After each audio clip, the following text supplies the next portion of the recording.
Hello વિદ્યાર્થી મિત્રો, welcome to YouTube channel D solution. આજે આપણે જોવાનું છે ધોરણ 8નું ગુજરાતીનું મૂલ્યાંકન પ્રથમ સત્રનું સેમ 1નું પેપર. એ આજે આપણે જોવાનું છે. વિડીયો ગમે તો લાઈક કરજો, શેર કરજો, કોમેન્ટ કરજો અને તમારા બીજા ફ્રેન્ડ હોય તો એને પણ જરૂર શેર કરજો. ચાલો તો જોઈએ તમારી પરીક્ષામાં શું આજે પૂછાણું છે તે જોઈશું. બરાબર છે. ચાલો, કુલ ગુણ છે તમારા 80 અને સમય છે તેના માટેનો 3 કલાક. ચાલો, પ્રશ્ન 1 છે વિકલ્પ, એમાં 3 વિકલ્પો પૂછ્યા છે. પછી બમાં છે ખાલી જગ્યા, જે ઉપર ઓપ્શન આપેલા છે એમાંથી તમારે જવાબ શોધીને લખવાના છે. 4 ખાલી જગ્યા છે એના 2 માર્ક. પછી કમાં છે ખરા ખોટા, તેના 4 ખરા ખોટા પૂછ્યા છે એના 2 માર્ક છે. પછી ડમાં છે નીચેના પ્રશ્નોના ઉત્તર એક એક વાક્યમાં લખવાના. 4 પૂછ્યા છે, ગમે તે 3 જ તમારે લખવાના છે, એના 3 માર્ક છે. પછી ઈમાં નીચેના પ્રશ્નોના ઉત્તર 2-3 વાક્યોમાં લખો. 4 પૂછ્યા છે, તમારે ગમે તે 3 લખવાના છે ને ટોટલ છે એના 6 માર્ક.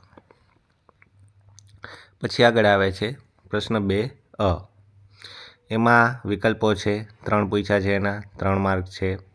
પછી બમાં છે ખાલી જગ્યા 4 પૂછી છે એના 2 માર્ક છે. પછી કમાં ખરા ખોટા છે, એમાં 4 પૂછ્યા છે એના 2 માર્ક છે.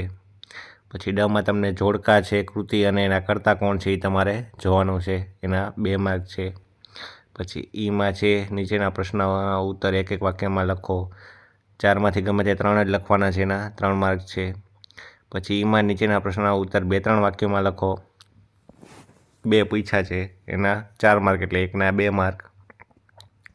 ચાલો, પછી પ્રશ્ન 3 છે માગ્યા મુજબ ઉત્તર લખો. એમાં જોડણી પૂછી છે, 6 પૂછી છે, એમાંથી ગમે તે 4 જ લખવાની છે, એના 2 માર્ક.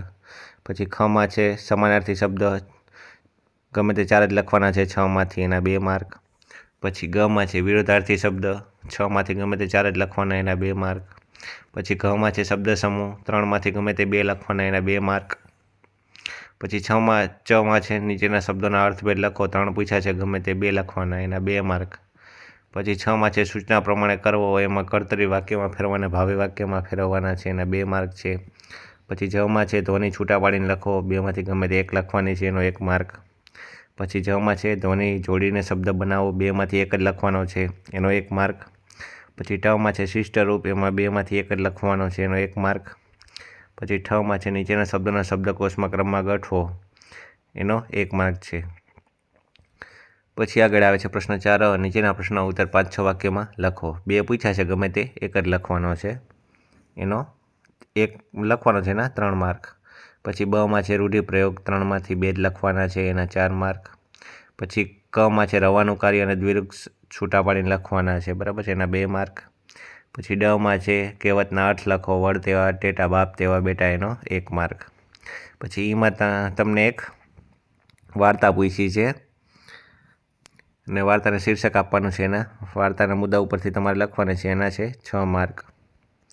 પછી આગળ આવે છે પ્રશ્ન 5 વિચાર વિસ્તાર લખો, બરાબર છે, પંક્તિ આપી હોય, 3 પૂછી છે, ગમે તે 2 લખવાની છે, એના છે 6 માર્ક. પછી પ્રશ્ન 5 ગમે તે એક વિષય ઉપર 20 વાક્યમાં નિબંધ લખો. તો 3 નિબંધ પૂછ્યા છે, ગમે તે 1 લખવાનો છે. એક ઉનાળાનો બપોર છે, બીજો છે મારો પ્રિય તહેવાર છે અને ત્રીજો છે આદર્શ વિદ્યાર્થી, એના છે 10 માર્ક. કોઈ પણ 3માંથી 1 જ નિબંધ લખવાનો રહેશે.